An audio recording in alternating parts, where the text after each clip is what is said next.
हिंदुस्तान में जनसंख्या नियंत्रण कानून पर बहुत चर्चा हो रही है। सुप्रीम कोर्ट में पीआईएल भी डाली गई है। लोकसभा राज्यसभा में बहुत सारे प्राइवेट मेंबर बिल भी पेश किए गए। यूनिफॉर्म सिविल कोड पर सरकार से सुझाव भी मांगे हैं। कई राज्यों में मसौदा भी तैयार किया जा रहा है। बीजेपी शासित कई राज्यों में बात धीरे धीरे आगे बढ़ रही है। प्रधानमंत्री मोदी की तीसरी प्रतिज्ञा भी है यूनिफॉर्म सिविल कोड। लेकिन आज यूसीसी पर बात नहीं करेंगे, आज कुछ आंकड़ों पर बात करेंगे, समाधान की बात करेंगे, इस बीमारी के इलाज की बात करेंगे।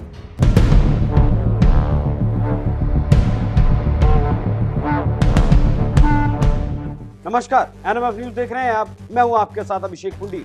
आज भारत में 130 करोड़ से ज्यादा आधार कार्ड बन चुके हैं और बहुत लोग ऐसे भी होंगे जिनके आधार कार्ड अभी नहीं बने। रोहिंग्या और बांग्लादेशी घुसपैठियों को तो छोड़ ही दीजिए। तो ऐसे में भारत की जनसंख्या का अंदाजा लगाना फिलहाल के वक्त में मुश्किल काम है। लेकिन आज आपको बताऊंगा कि कैसे ईसा पूर्व अखंड भारत की जनसंख्या कितनी थी, जबकि आज का पाकिस्तान, बांग्लादेश, भूटान, श्रीलंका, अफगानिस्तान और तिब्बत, म्यांमार भी इसमें शामिल थे। उससे पहले तो और भी देश शामिल थे, लेकिन आज इन्हीं की बात करेंगे। क्या आप जानते हैं इन सब देशों को मिलाकर भारत की जनसंख्या कितनी थी? क्या आप जानते हैं ईसा से पहले भारत की जनसंख्या कितनी थी? मतलब आज से करीब 2400 साल पहले तब भारत की जनसंख्या थी 10 करोड़। ये जनसंख्या आज के भारत और बाकी के 7 देशों को मिलाकर थी। ईसा से 200 साल पहले भारत की जनसंख्या थी 14 करोड़। मतलब बढ़ रही थी। इस वक्त सिर्फ यहाँ हिंदू रहा करते थे, ना ईसाई थे और ना ही मुगल आक्रांता भारत पहुंचे थे। ये तो बात हुई ईसा पूर्व की। उसके बाद पहली शताब्दी में भारत की जनसंख्या करीब 16 करोड़ पहुंच गई। दूसरी शताब्दी में 20 करोड़ पहुंच गई। चौथी शताब्दी में हम 25 करोड़ को पार कर गए। 5वीं शताब्दी में 28 करोड़ पहुंच गए। ध्यान रखिए, ये अखंड भारत है। यहाँ ईसाइयत आ चुकी है 6वीं शताब्दी में। इस्लाम यहाँ भी नहीं आया है। 6वीं शताब्दी में हमारी जनसंख्या 33 करोड़ पहुंच गई। अभी भी भारत पहले वाला ही भारत है, लेकिन यहाँ ईसाइयत के साथ साथ इस्लाम का भी आगमन हो गया है। 7वीं शताब्दी में हम 40 करोड़ पहुंच गए। इस शताब्दी में इस्लाम अपने रंग दिखाने लगा। 8वीं शताब्दी में इसका असर भी देखने को मिला। यहाँ युद्ध भी शुरू हो गए, धर्मांतरण भी शुरू हो गया और भारत के टुकड़े भी होने शुरू हो गए। 8वीं शताब्दी में जनसंख्या रह गई 39 करोड़। 9वीं शताब्दी में 38 करोड़, क्योंकि लगातार भारत को छीना जा रहा था, उसके टुकड़े किए जा रहे थे। यहाँ भी भारत बटा और भारत लगातार घटता जा रहा था। 10वीं शताब्दी में हम 36 करोड़ रह गए। 11वीं शताब्दी में 33 करोड़ रह गए। 12वीं शताब्दी में 28 करोड़। इस शताब्दी में गजनी भारत पहुंच चुका था और वो अपनी तोड़फोड़ और विभाजन को चरम पर ले गया। 13वीं शताब्दी में भारत की जनसंख्या 5 करोड़ घटी और 23 करोड़ पर आ गई। 14वीं शताब्दी में 18 करोड़, 15वीं शताब्दी में 13 करोड़। यहाँ लगातार भारत का विभाजन किया जा रहा था, जबरन लोगों का धर्मांतरण करवाया जा रहा था। 16वीं शताब्दी में 14 करोड़ पर हम आ गए। 17वीं शताब्दी में न घटे और न बढ़े, जनसंख्या 14 करोड़ ही रही। 18वीं शताब्दी में जनसंख्या बढ़ी और 20 करोड़ पर पहुंच गई। इस वक्त अफगानिस्तान भारत में मौजूद था, मतलब अलग होने के स्थिति में था। उसके बाद धीरे धीरे बढ़नी जनसंख्या शुरू हुई। 6वीं शताब्दी से भारत का आकार लगातार घटता चला गया और जनसंख्या भी। पाकिस्तान, बांग्लादेश, भूटान, श्रीलंका, अफगानिस्तान, तिब्बत, म्यांमार इस वक्त सब अलग हो चुके थे। लेकिन यहाँ सवाल ये है कि क्या ये साजिश अब रुक चुकी है? नहीं रुकी। आज भी भारत में लगातार अलगाववाद पनप रहा है। धीरे धीरे आज भी देश के कई हिस्से अलग होने की राह पर चल रहे हैं। पंजाब से लगातार अलग होने की मांग उठती आई है। खालिस्तानी लगातार देश में और देश के बाहर से भी खालिस्तान को भारत से अलग करने की मांग पर अड़े हैं। पाकिस्तान भारत को अपने में मिला लेना चाहता है। नागालैंड, मिजोरम की भी हालत वही है। मेघालय की हालत बहुत अच्छी नहीं है। केरल की कहानी को आप देख चुके हैं। देश आज भी अपने इतिहास को दोहरा रहा है। तो ऐसे में इसका समाधान क्या है? जो पहले हो चुका है उसे दोबारा नहीं होने दिया जा सकता। तो इसे रोका कैसे जाए?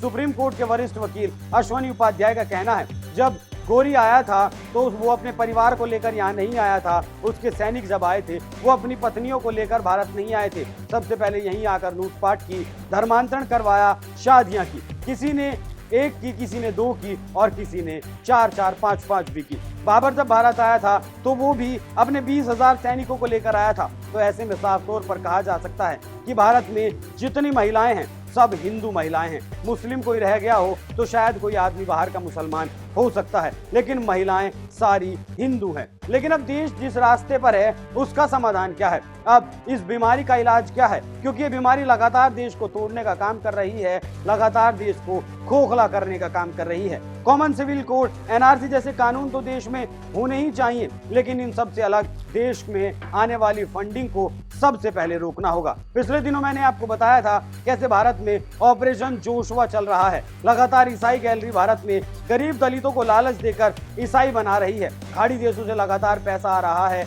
इस्लाम में लोगों का धर्मांतरण करवाया जा रहा है। किसके दम पर ऐसा चल रहा है? तो आपको बता दूं कि ये सब पैसे के दम पर चल रहा है। चाणक्य नीति में भी कहा गया है, अगर आपको अपने दुश्मन से लड़ना है तो सबसे पहले उसे कमजोर करना होगा। आप एक पहलवान से भी लड़ सकते हैं अगर उसे 10 दिन खाना ना दिया जाए। ठीक वैसे ही सबसे पहले इन धर्मांतरण वालों की फंडिंग को रोकना होगा, उसके बाद ही इन लोगों को कमजोर किया जा सकता है। जो पैसा बाहर से आता है उसे बंद करना होगा, अपने कानूनों में बदलाव करने होंगे, क्योंकि पाकिस्तान का सपना है कि भारत में गजवाए हिंदू, बांग्लादेश का सपना है कि भारत में ग्रेटर बांग्लादेश बने। ये सब हिंदुस्तान और हिंदुओं को खत्म करने की साजिशें हैं। बांग्लादेशी लगातार आकर भारत के सीमावर्ती इलाकों में बस रहे हैं। वो क्या है? वो प्लान है उन हिस्सों पर कब्जा करने का। इन सब की कमर तोड़ने के लिए FCRA कानून को खत्म करना होगा। इनकी सप्लाई को, मतलब इन्हें जो मोटी रकम मिल रही है उसे खत्म करना होगा। एक बार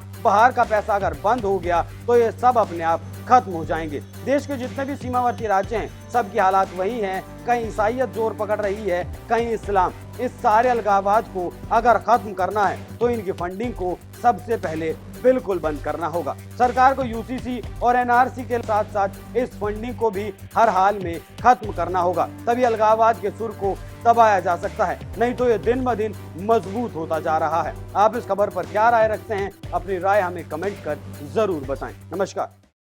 मध्य प्रदेश में कुछ जिहादियों ने मिलकर एक व्यक्ति को पकड़ा, उसको टॉर्चर किया, उसको पीटा, उसके गले में पट्टा डाला और उसको कुत्ते की तरीके भूकने के लिए कहा। आप जरा सोचिए कितनी हिम्मत हो गई है जिहादियों की। मिलते हैं, पकड़ते हैं, मारते पीटते हैं और उसके बाद उसको कहते हैं कुत्ते की तरीके आवाज निकालो। मध्य प्रदेश की सरकार ने उनको गिरफ्तार भी कर लिया है, जेल भी भेज दिया है, उनके घर पे बुलडोजर भी चला दिया है। यह स्वागत योग्य है, लेकिन मेरा यह मानना यह पर्याप्त नहीं है। यह एक जिहादी सोच है जो भारत की संस्कृति को नहीं मानती है। यह जिहादी सोच भारतीय परंपरा को नहीं मानती। इसलिए अब समय आ गया है भारत की नागरिकता को ही परिभाषित किया जाए।